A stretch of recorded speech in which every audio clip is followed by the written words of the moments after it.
Hello everyone. Today we'll discuss about polynomial. So first we'll understand what is polynomial and then we'll do some questions on it. So first, this polynomial, the term means poly means many and this nomial means term. So polynomial is basically a set of many terms which consist of variables, coefficient and constant term. So what are these things? So variables is basically any alphabet which is having any value. That means which vary equation to equation. Like if I'm having a, b, c or x, y, z, anything in the equation. So these are the variables. So what is the constant term is basically any term like 1, 2, 3 which will remain same in the equation. Like if 1 will remain 1, right? So these are the constant, like 1, 2, 3, etc. And what are the coefficient? Coefficient is basically the multiplying factor of any variable. That means it just come right before the right before any variable. Like if I write 4x, so 4 is a coefficient of x. If I write 3x square, so 3 is a coefficient of x square. So if I'm having any constant value which just come before the variable, so this is coefficient. Now we'll discuss about the degree. So degree is basically the highest power of any polynomial. So it is the highest power of any polynomial. Like if I'm having an equation 4x square plus 3x minus 2, so the highest degree is 2. So the degree of this polynomial is 2. If I'm having 4x minus 2, so here the highest degree is 1. So the degree of this polynomial is 1. So based on this degree, we are having so many polynomials. So I've named them as, first one is constant polynomial. So constant polynomial is like if the degree is 0.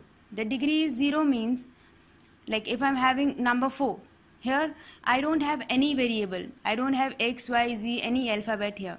So if I have to write it with some variable, like if I have to write it with x, so what I'll write is x to the power 0. So whatever the term we are having, if it raised to the power 0, so it will become 1. So it will become 1 and it will become again 4. So the degree is 0. This is constant polynomial. Again we are having so many polynomial like linear polynomial. Linear polynomial means we are having degree 1 only. Degree 1 is like 2x plus 3. So the degree is 1. Again the quadratic polynomial. Quadratic polynomial is degree 2. That is the above example I gave you. It's 4x square plus 3x minus 2. So this is quadratic. Same wise as we are having cubic, the degree 3, and we are having biquadratic and so on. So for the biquadratic we are having 4 degree and so on. So we are having so many polynomial. We can increase the degree and we have to find out the values of x. So what are the polynomial meant to us? Means what we have to do is we have to find out the value of x for which we have to satisfy our equation. Satisfy equation means we have to find out the zeros, or we can say that we have to find out the roots of the equation. What does this mean is, like if I'm having any if I'm having 4x minus 2 is my equation and this is equals to 0. So this is my LHS and this is my RHS. So I have to find out the value of x for which my this LHS will become equals to 0 or it will become equals to RHS. So what if I take x is equals to 1 by 2, that means if I'll put x is equals to 1 by 2 here in this equation, what it will become is 2 minus 2 is 0. So now this LHS is equals to RHS. So this satisfy my equation. That means this x is equals to 1 by 2 is my 0 or my root of the equation. So likewise we have to find out the zeros of the equation. So it depends upon what is the degree of my polynomial. If I'm having maximum degree 2, then we'll have two roots of that particular equation. Or if I'm having degree of 3, then we have to find out the 3 values of that particular equation. So first I'll take 2, 3 examples of that, and we'll verify it whether we are going it in a correct manner or wrong, right? So there is one formula for that is sum of zeros. The sum of zeros, like if I'm having alpha and beta, my 2 zeros, so these are 2 zeros or these are 2 roots, so the sum of zeros is minus coefficient of x upon coefficient of x square.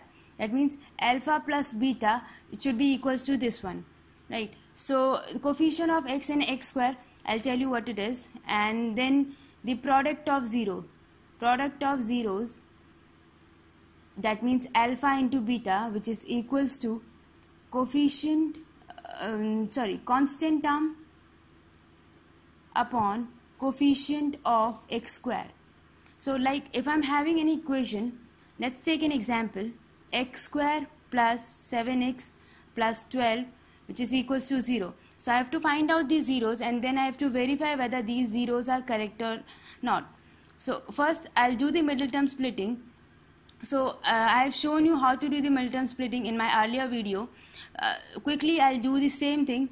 Here my a is 1, c is 12, and b is 7. So what we'll do is we'll multiply a and c, it will become 12, and then we'll do the prime factorization of that 12, or we'll find out the factors of 12. This will become 2, 3 and 1. So if I'll pair this up, 4 and 3, and if I'll add 4 and 3, I'll get 7. I'll get my b. So I have to rewrite this equation as x square plus 3x plus 4x plus 12 equals to 0, and then taking x common from the first 2 term, it will become x plus 3, and taking 4 common from the next 2 term, it will again become x plus 3. Now take x plus 3 common again, and what is left behind is x plus 4. So from here on, computing the x plus 3 and x plus 4 equals to 0, what I'll get it here is x equals to minus 3 and x equals to minus 4. So my alpha and beta here is minus 3 and beta is minus 4. So from this formula, what we have is alpha plus beta should be minus coefficient of x upon coefficient of x square. So what is the coefficient of x square here? The coefficient of x square is 1. Coefficient of x is 7, and coefficient of that constant term is 12. So now my next term will become x alpha plus beta, which is equals to coefficient minus of coefficient of x.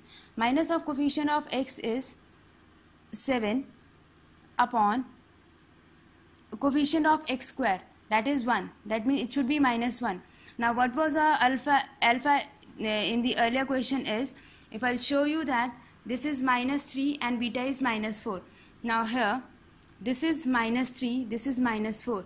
Minus 3 plus of minus 4, which is minus 7. Now this minus 7 and this minus 7 both are equal, that means it is correct. Now we'll do multiply alpha into beta. So we are having a formula, constant term, see this is a formula, constant upon coefficient of x square. Now the constant term we have is 12, and the coefficient of x square is again 1. So if I multiply alpha and beta, again 3 into 4, minus 3 into minus of 4, that is 12. So here again it is correct. So the zeros of x here is minus 3 and minus 4. So now the next example I'll take is t square minus 15. So I have to find out the value of t, and then we'll verify it. So here this is a quadratic equation, but we don't have a value coefficient, we don't have any term of t, right? So what we'll do is, this is t square, this is root 15 square, I can write it as root 15 square, and now this becomes a formula a square minus b square. If you remember this formula, this will become a minus b and a plus b. So this is a identity I'll apply here. So what it becomes is t minus root 15 and t plus root 15. So if I'll compute it with 0, because this equation should be 0, and so t is equals to root 15 and minus of root 15. So now this is alpha is root 15 and beta is minus root 15. So if I'll add the two zeros, root 15 minus of root 15, which is equals to 0, and if I'll apply the formula, and if I'll apply the formula, it will become minus coefficient of x or coefficient of t. I don't have any coefficient of t, so it becomes 0 upon 1, that is 0.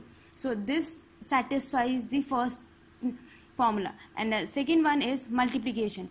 That means root 15 into minus of root 15. So it will become root 15 into root 15 is 15 and the negative sign. So and the formula was constant term upon coefficient of x square.